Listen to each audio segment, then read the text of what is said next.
Welcome क्रिएशनच्या आजच्या नवीन भागात तुम्हा सर्वांचे मनपूर्वक स्वागत। आज मी बनवणार आहे चिकन बिर्याणी। तर ही बिर्याणी कशी केली यासाठी हा व्हिडिओ पूर्ण पहा। आपण ह्याला स्मोक देऊन ही बिर्याणी बनवणार आहोत। तर आपण आपल्या कृतीला सुरुवात करूया। यासाठी मी इथे 2 किलो चिकन, आलं, मिरची, लसूण, कढीपत्ता, पुदिना, कोथिंबीर या सगळ्याची एक पेस्ट बनवली होती। 1 वाटी दही आणि हे सगळे मसाले, लाल तिखट आणि मालवणी मसाला आणि मीठ घालून हे सर्व आपल्याला एकत्र करायचं आहे। शेवटी थोडीशी वरून कोथिंबीरही घालायची। दही घालून झाल्यानंतर हे सर्व रात्रभर मॅरिनेट करायला ठेवून द्यायचं। तुम्ही बघू शकता हे आता मी मॅरिनेशनसाठी ठेवणार आहे। दुसऱ्या दिवशी सकाळचं पहिलं काम म्हणजे बरिस्ता करणं। आता हा असा पातळ कांदा मी चिरून घेतला। तळायच्या आधी त्याच्यामध्ये चिमूटभर मीठ घातल्याने बरिस्ता छान कुरकुरीत होतो हा कांदा बिर्याणीसाठी। तुम्ही बघू शकता मी थोडंसं जास्तच तेल घेतलं होतं, कारण हेच तेल वापरणार आहे मी बिर्याणीचं चिकन बनवण्यासाठी।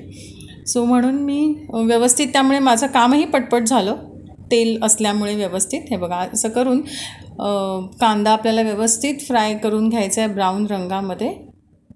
हे सर्व करायला कमीत कमी 40 मिनटं जातात। 2 किलो कांदे होते यामध्ये। असा हा बरिस्ता आपला तयार आहे। छान क्रिस्पी बरिस्ता तयार झाला आहे। आता याच्यापुढे माझी भाची आली आहे। तिने अंडी बॉईल करून दिली ह्या एक बॉयलर मशीनमध्ये, आणि मी सोबतच तांदूळ स्वच्छ 2-3 वेळेला धुवून आपण त्याला 1 तास आधी तरी भिजवून ठेवून देणार आहोत। यानंतर खडा मसाला घालून आपण चिकन बनवणार आहोत। तर फोडणीला खडा मसाला घातला आहे। 2 मोठे कांदे घातले आहेत। आपल्याला छान व्यवस्थित परतून घ्यायचं आहे याला, लाईट ब्राऊन होईपर्यंत, असं इथपर्यंत होईपर्यंत। आणि मग यानंतर आपण याच्यामध्ये आता चिकन मी जरा मोठ्याच पातेल्यात चिकन करून घेतलं, म्हणजे ते व्यवस्थित शिजतं। हे शिजवून झाल्यानंतर मग मी याला दुसऱ्या छोट्या कढईत काढून घेतलं। यासोबतच लाल तिखट, धणेजिरा पावडर हे सगळे मसाले आहेत। ह्याचं प्रमाण मी सगळं डिस्क्रिप्शन बॉक्समध्ये देते तुम्हाला।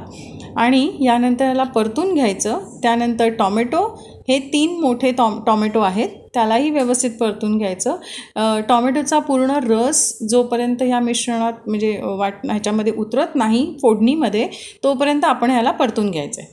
त्यानंतर मॅरिनेशन केलेलं चिकन घालायचं यामध्ये, व्यवस्थित परतून घ्यायचं आणि याला छान शिजवून घ्यायचं।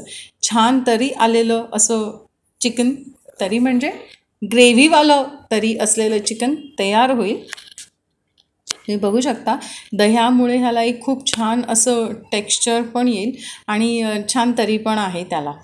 तुम्ही बघा, हे पहा असं ह्याला व्यवस्थित मिक्स करून घ्यायचं आहे आपल्याला। एक 20 ते 25 मिनटात चिकन तयार झालं। तुम्ही बघू शकता खूप छान असं ग्रेव्ही मिक्स झालेलं आहे। आणि हे चिकन पूर्ण शिजल्यानंतर मी याला एका छोट्या कढईत काढून घेतलं आहे। आता मला केशराचं दूध बनवायचं आहे, म्हणून मी 1 कप दुधामध्ये थोडंसं बॉईल करून घेतलं आणि त्याच्यामध्ये केशर घालून एका साईडला ठेवून द्यायचं आहे। आता आपण राईस जो बनवला आहे तो फोडणीला घालणार आहोत। खडा मसाला आधी घालायचा आहे। छान परतून घेतल्यावर आपण यामध्ये जो आपण तांदूळ धुवून ठेवला होता बासमती, तो आपल्याला यामध्ये घालून घ्यायचा आहे। त्याला परतून घ्यायचं आहे, तुटणार नाही असा परतून घ्यायचा आहे। अलगद हाताने त्याला परतून घ्यायचा आहे। आणि आपण आता याच्यामध्ये पाणी घालणार आहोत। ते बघू शकता पाणी घालून 1-2 मिनटं ढवळून घेतलं। पाणी आम्ही केटलमध्ये गरम करून मग गरम पाणीच ओतलं आहे याच्यात। आणि याच्यामध्ये ना आपण जे लिंबाची जी सालं असतात ना, ती याच्यामध्ये घालायची। त्याने भात पांढरा शुभ्र होतो। तुम्हाला मी नंतर दाखवते भात कसा तयार झाला आहे हा। आणि असा हा पांढरा आहे बघा, असा हा पांढरा शुभ्र भात तयार होतो। आता म्हणजे इथे सर्व तयारी झालेली आहे। बरिस्ता, राईस तयार आहे, पुदिना, कोथिंबीर, अंडी असे काप करून घेतलेले आहेत मी। बटाट्याचे, कच्चे बटाट्याचे काप आहेत। आता आपण ह्याला थर लावायचं. तर त्याच्यासाठी काय केलं, पातेल्यात ना खाली बटाट्याचे काप लावून घेतले कच्चे, थोडेसे जाडजाडसंच ठेवायचे. त्याच्यावरती चिकनची ग्रेव्ही घालायची.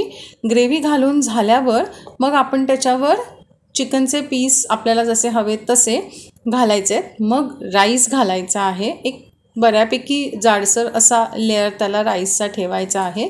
मग बरिस्ता, त्यानंतर आपण जी अंडी कट करून ठेवलेली आहेत ती, कोथिंबीर, पुदिना, असं सगळं वेगवेगळ्याचे थर करून, जसं पहिला थर केला ना तसेच सर्व थर आपण ह्याला करून घेणार आहोत. तुम्हाला जर असं वाटतं पातेल्यामध्ये बिर्याणी जर खाली लागते आहे तर तुम्ही अजून एक करू शकता, फॉईल पेपरला फोल्ड करून खाली घालू शकता. अगदी लेअरला खाली फॉईल घालायचं. बटाटा तुमच्या चवीप्रमाणे तुम्हाला हवा असेल तर घाला, नाहीतर नाही घातला तरी चालतो. फॉईल घातलं तर मग बटाटा घातला नाही तरी चालेल, आणि फॉईल असेल तरी पण बटाटा घातला तरी चालेल. तर आणि बटाटा तो शिजतो ना नंतर, त्याला एक छान असा चिकनच्या ग्रेव्हीचा खूप असा छान त्याला स्वाद असतो. म्हणून आम्ही बटाटे नेहमीच प्रिफर करतो. फॉईल नाही घालत आम्ही. पण कोणाला असं वाटत असेल की बिर्याणी खालून जळते तर तुम्ही हा एक प्रकार करून बघू शकता. असं माझं पूर्ण आता ह्या पातेल्यामध्ये तयार आहे. बिर्याणी घालून तयार आहे. राईस आपल्याला सेट करून चिकन वगैरे सगळं तयार आहे इथे. शेवटी जे आपण दूध केलं होतं ते पण मी प्रत्येक थराला लावलेलं आहे. त्यानंतर वरतून बरिस्ता, कोथिंबीर, पुदिना, काजू होते तळलेले, ते मी तुम्हाला सांगायचं विसरले. आणि आम्ही याला इथे असं करवंटी होती माझ्याकडे, तीच केली, कुठे कोळसा नव्हता. मग त्यावर तूप घालून झाकून ठेवलं आतमध्ये आणि त्याला वरतून फॉईलने बंद केलं. थोड्या वेळाने ह्याला आम्ही गॅसवर चढवलं आणि अर्ध्या तासात ही आमची बिर्याणी खायला तयार झाली आहे. मैत्रिणींनो, व्हिडिओ जरी 8 मिनिटात संपला असला तरी ह्याचे कष्ट फार होते. आदल्या दिवशी बिर्याणीची तयारी करण्यापासून ते अगदी 12:30-1 वाजता आपण बिर्याणी सर्व करेपर्यंतचं. तर त्यामुळे ह्याची बेसिक तयारी तुम्हाला आधी करून ठेवली तर हा जो त्रास आहे आयत्या वेळेचा तो खूपसा कमी होईल. तुम्ही बघू शकता आज तर ही सुंदर बिर्याणी तयार आहे. इन्ग्रेडियंट्स मी डिस्क्रिप्शन बॉक्समध्ये देतेच आहे. तुम्ही ही बिर्याणी नक्की ट्राय करून बघा. वेलकम क्रिएशनचे असेच नवनवीन व्हिडिओ पाहण्यासाठी लाईक, शेअर आणि अजूनही सबस्क्राईब केलं नसेल मैत्रिणींनो तर नक्की सबस्क्राईब करा. धन्यवाद.